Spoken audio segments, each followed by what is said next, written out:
सड़कों पर फिरने वाले गदागर भी मुश्किलात का शिकार। मज़ीद तफसीलात जानते हैं सनिया भट्ट की इस रिपोर्ट में।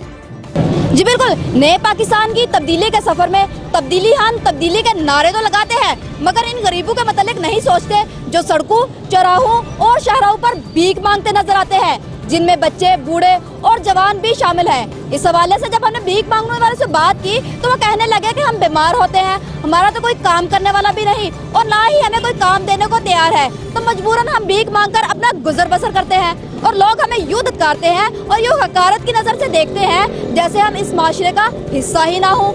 दूसरी तरफ जब हमने शहरियों से बात की तो वो तो बरस ही पड़े, कहने लगे ये तो पेशावर भिखारी है, सारा दिन सड़कों पे भीख मांगकर रात को आलीशान घरों में आराम फरमाते हैं, ना तो बच्चों को स्कूल भेजते हैं और ना ही इनके पास कोई काम धंधा है, सारा दिन सड़कों पे लोगों को तंग करते रहते हैं।